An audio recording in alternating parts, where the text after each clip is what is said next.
Well, good afternoon, everybody, and welcome to a Sunday night or Sunday afternoon vlog going into evening.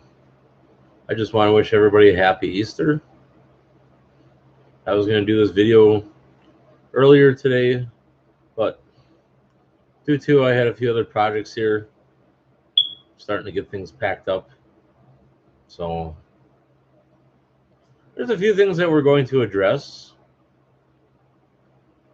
It's nothing really that terribly bad or anything like that. So basically, weather is getting a lot nicer out, so I can actually keep some of the stuff in storage for the time being. So that's the plan for right now.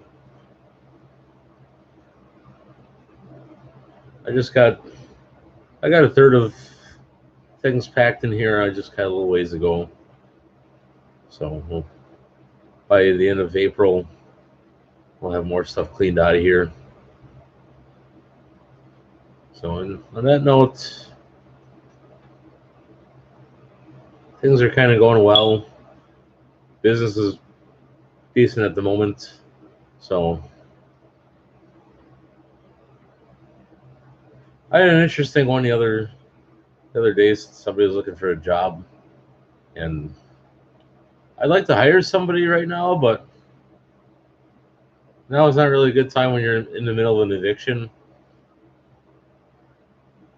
and you got to have a lot of capital to hire a second-hand person for the business. And a person that contacted me was more than qualified. They had a degree and stuff like that. So what I would do is I'd keep them on file, and as soon as things pan out the way I've been planning on it, I probably would hire him. Seems like a very nice person. He's more than qualified. So that's, in this day and age, there's not a lot of people out there that are reliable, but there's a few out there that have integrity and quality. But anybody that works for me, it's not going to be all fun and games. Not every day there would be work. So I would have, if I did actually hire somebody, I would have them answering phones, corresponding to Facebook messages or emails, straightening up in here, cleaning. Because I do have another job that I attend to during the daytime. It's not steady 40 hours a week, but I would, if I did have somebody here, I'd want them to mind the office during the day, basically. And I would come and check up on them periodically. That's just kind of how I do things. But until that happens, I'm just going to stay solo. I've been running this business for the last 5 years. It's still a slow start, but you can't jump into everything all at once. You got to take things one day at a time, one client at a time. Can't be picky on who you get for clientele. Just be happy to have anybody that comes through the door. And a lot of the clientele, you got to realize that they're not. Some of them were only one-time deal. Some of them become regulars, and you can't please everybody. I've come to that realization. But I like what I do. I like with their computer problems. I like tearing stuff apart. I like troubleshooting stuff. It's a very, very challenging and very rewarding job at the same time. And you also have to have a lot of discipline, a lot of professionalism when you're dealing with customers and that. I would have to say probably the fun part is actually building custom computers. That can be fun. Or putting together a stereo system for somebody, or putting together security cameras or entertainment package system like a TV and surround sound. I've done a few jobs like that. I don't film a lot of while I'm on a job because a lot of people get kind of awkward with cameras around, so I don't. I tried doing that, and it doesn't work. And then there's even some churches I've gone into in the area, not really around my town so much, but more 25 minutes from here, doing like projectors and hooking up VCRs and DVD players and computers and making sure that.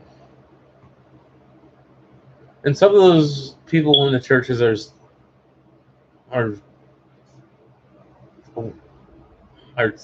to the age where they don't really want to crawl up on a ladder and hooking some of that stuff up. And the way some of the churches are laid out, what's nice is some of them don't have basements underneath, so you can use a scissors lift. And some of them churches are even accommodating enough that they get they get that equipment when you get there, you just jump on it and get up there, set everything up, hook everything up, make sure everything's working. And actually crawling out using a scissors lift or a man lift is a lot safer, or having scaffolding, than crawling up on a rickety wood ladder. Most places you go into now have fiberglass ladders on hand. I don't usually bring a ladder to a job site. I always call ahead, or if I'm on the phone with somebody, I ask them, you keep his ladder on site? I probably should be in the habit of carrying a 12-foot fiberglass ladder or aluminum ladder and that around, but my van's not really built for doing that kind of application. And to have it hanging out the tailgate, not only would you get stopped by the local police or city police or county sheriffs or state troopers, but it's also kind of a safety hazard. Plus, on top of that, riding with their tailgate open, you could also get fumes sucked inside the vehicle, and you don't want to get fixated on fumes from. I suppose a ladder rack would fit. I'd probably get a custom one built, but most places are accommodating enough, so I don't usually have to worry about bringing a ladder on the job site. But it's more than just doing that specifically in itself. Sometimes you even have to do stuff that's not in your job description. I'm not going to get into specifically what I have to do sometimes, but it makes life more interesting when you have different jobs that pop up or unusual service requests.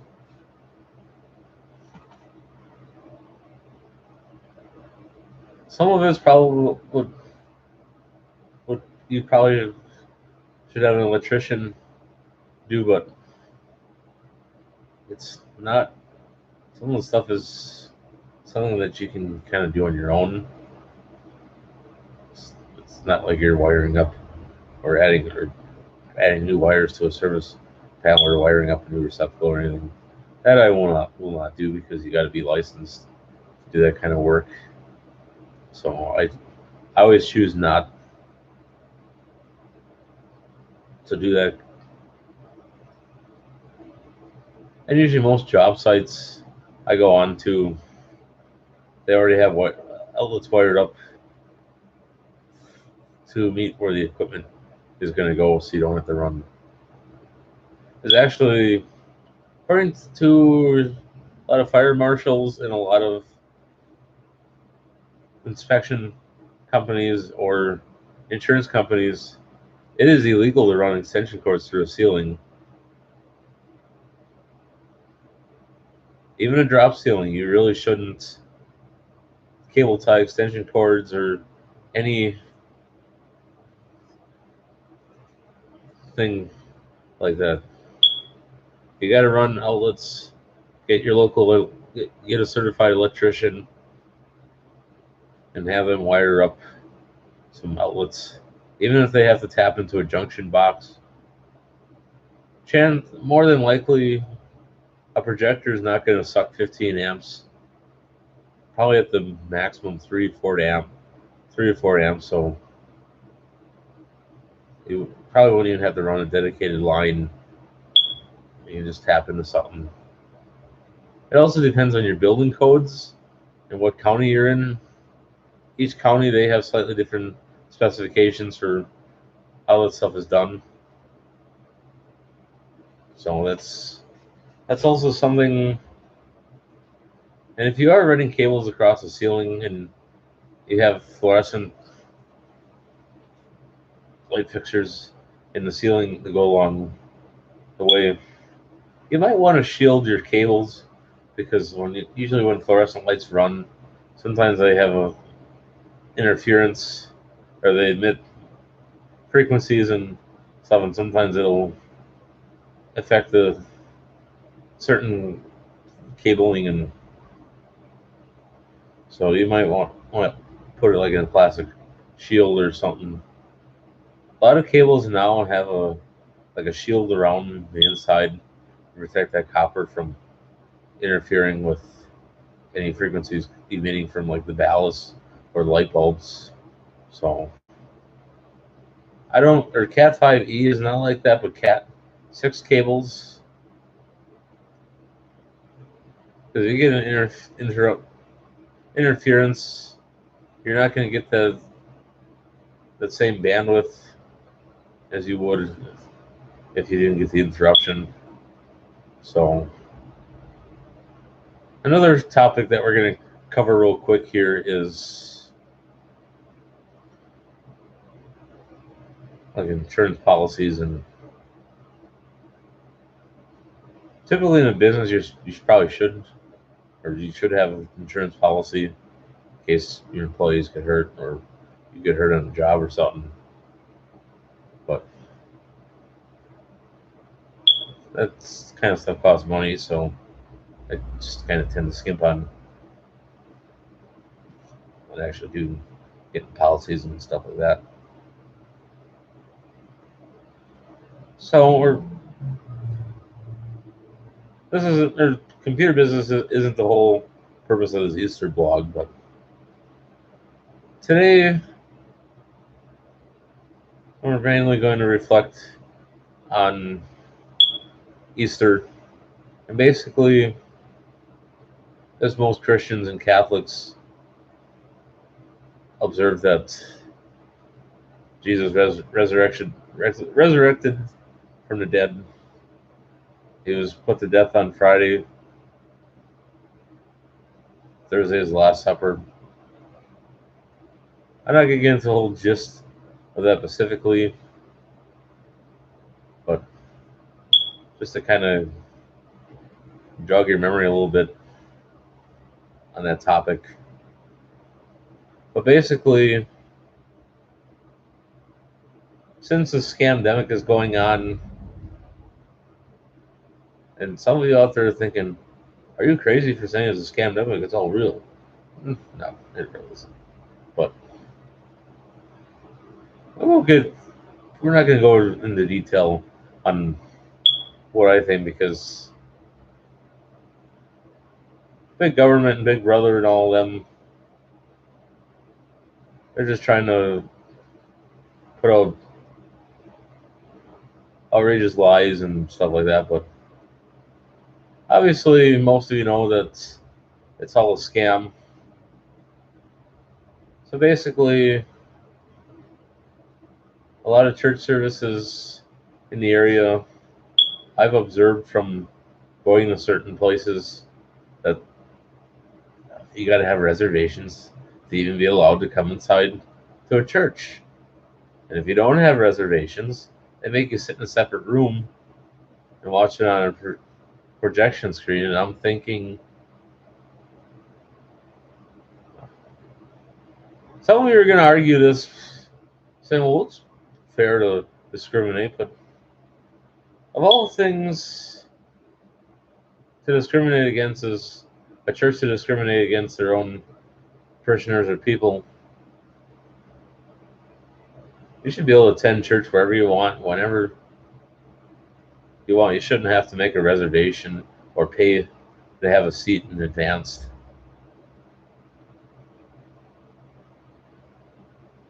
Because not everybody has the luxury of making reservations.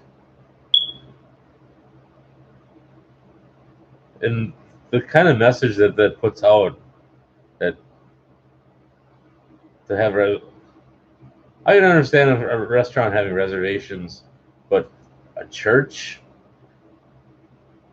why in your right mind would you want it so that you have to have reservations to go, and if you're not on their list, that you're not welcome? It kind of rubs me the wrong way in that retrospect. And there was a lady I was talking to, that was my neighbor, and she's kind of felt the same way about it.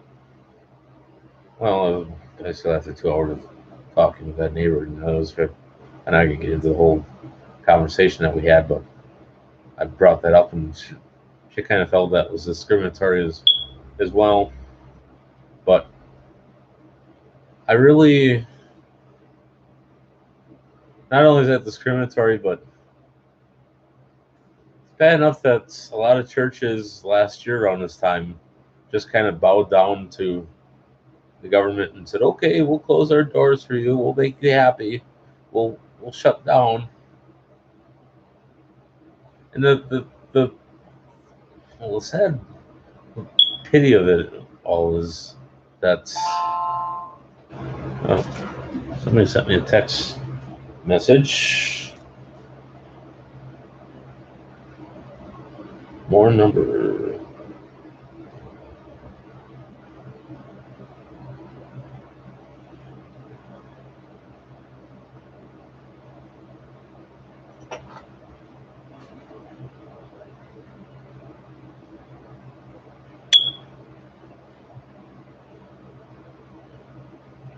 Hold on, let me just reply to this.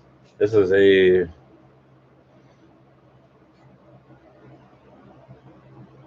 regarding a job that's coming up tomorrow. So, okay.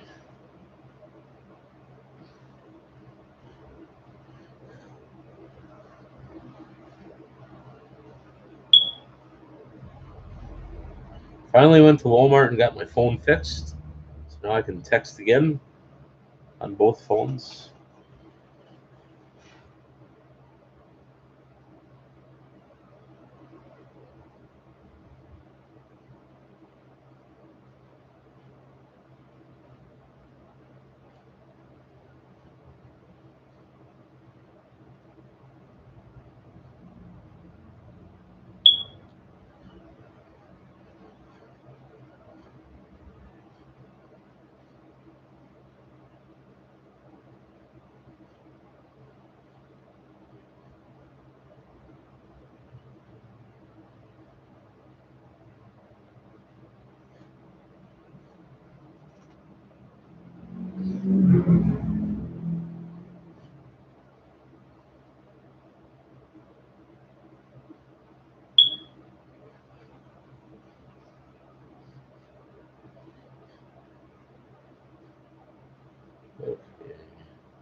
Okay. Let's put this down. When you're in this line of work, sometimes you get interrupted abruptly, but that's okay. Where was I? Oh, yes. Uh, so a lot of what the churches and that, the church in my town for Easter did not have reservations that you had to pay to get in advance. So I just thought that was kind of nice that you didn't have to do that. And then there's a not every church did that, but there's a few because of the scamdemic that they were afraid to have too many people. And I'm thinking, why deny people church? For one thing, and two, wouldn't you rather have a packed church on Easter Sunday or Saturday night vigil? Wouldn't you rather see the whole church packed tight with people than to have it so spaced apart and so little people there? Some people like going to church like that, but if I was a pastor or priest, I would want my church packed so tight with people. It would mean more to me. And besides, the job of a pastor and a priest or a reverend, their job is to see to it that everybody goes to heaven. It's not their job to worry about the corona or the COVID or any. It's not or any shots or their job is to lead everybody to heaven and to keep their flock on the straight and narrow and not let them go astray. There's not too many priests that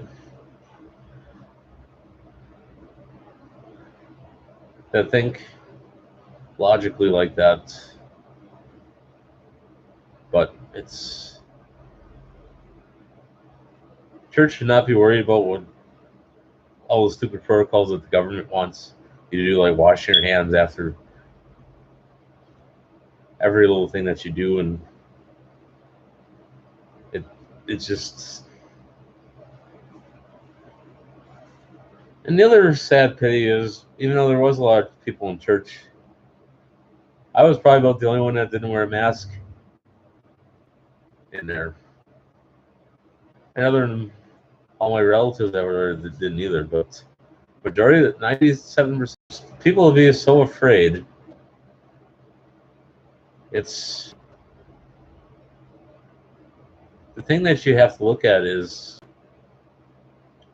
does Jesus wear a mask? No. God wear a mask? No. Does the Blessed Virgin Mary put on a mask? No. It's all just a bunch of hypochondriacs. If you're truly sick, stay home.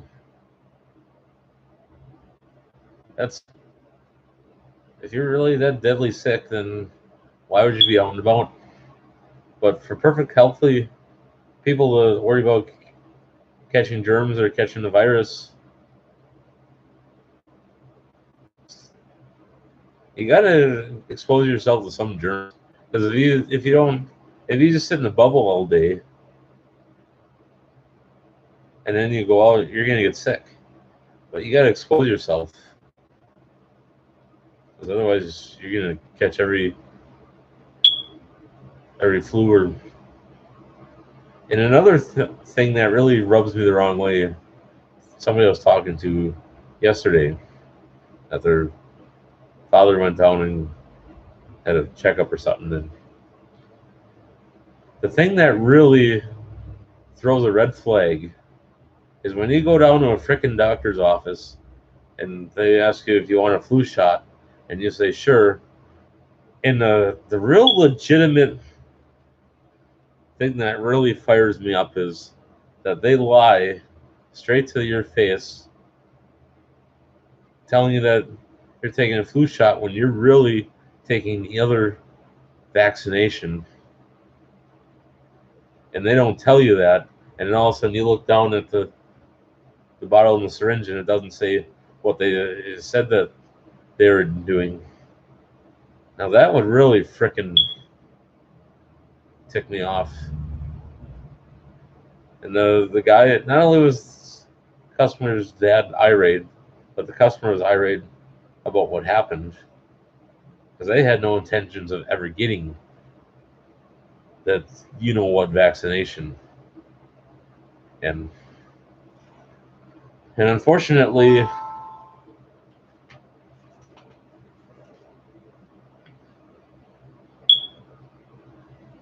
okay, how will he said he has no idea what.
Okay, we got that sent.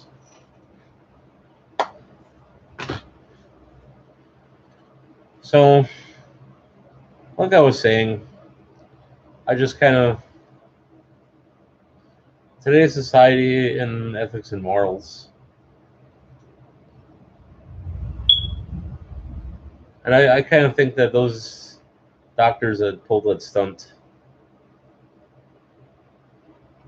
it's not for me to judge for their actions of what they've done on Earth, but come judgment, come time when they die and they go before God, they have to answer for what they did. They can't blame it on somebody else. If they're really put under, if they're put under that pressure, and they're forced to do that, they had the free will that they could quit.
Sorry about this, folks. It's just sometimes you get unexpected text messages that you got to get something, or you got to address a solution to a problem.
Okay, I'll take that part of it.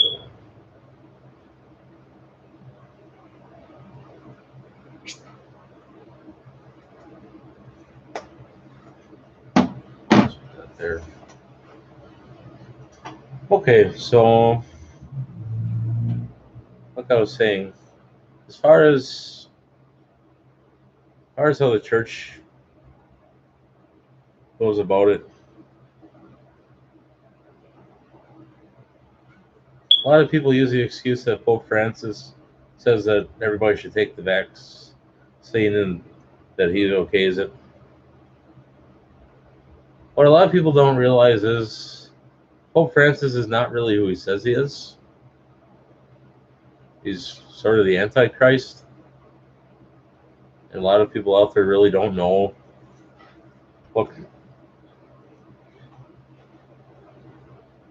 what's all involved with the vaccine. You can do your research on it, but 99% of what you're going to find on the web is all fake. So if you want to learn more about the vaccine, contact me in person through Facebook or Google or whatever. I got a lot of information on it, and you can also go on rumble.com. There's a lot of really good content on that website, so check it out, see what you can find. There's a lot of informative information regarding a lot of what's going on politically and also religiously with the church. So I could probably sit for 5 to 10 hours on all the information that I read up on, but I'm not going to do that because everybody get bored here, and I only got a certain amount of data cap or amount of gigs that I can use. So basically, there's content to be read.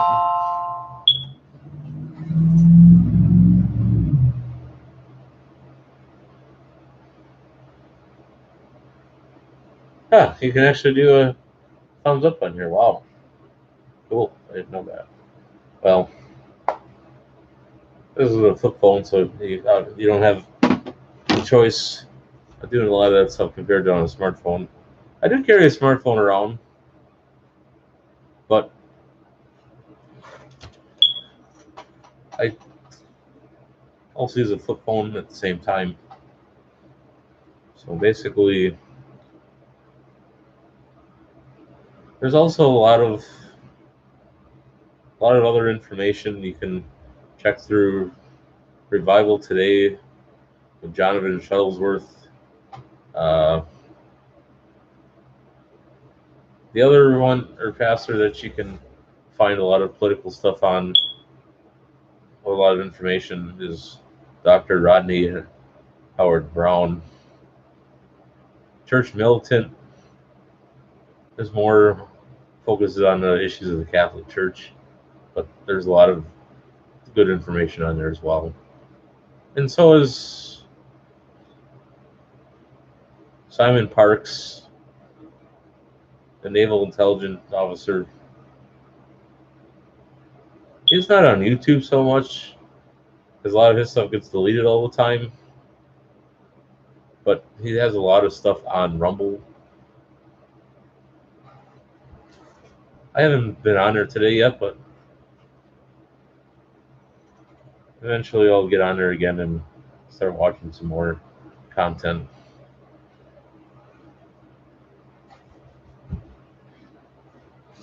So this stream went a lot longer than I anticipated, but just wish everybody a happy Easter from Randall's Computer Service, and we will resume business back on Monday again. So if I'm not here, if anybody shows up, just either give me a call at 920-629-6314 or leave me a message at 920-796-9001, and I'll get back to you as soon as possible. Or message me on Facebook, on the Facebook page, and within an hour or two I'll get back to you. So, well, I hope everybody enjoyed today. The weather is beautiful out there, nice and warm in here, so I turn on the box fan to kind of circulate the air around. So thank you all for tuning in, and God bless everybody.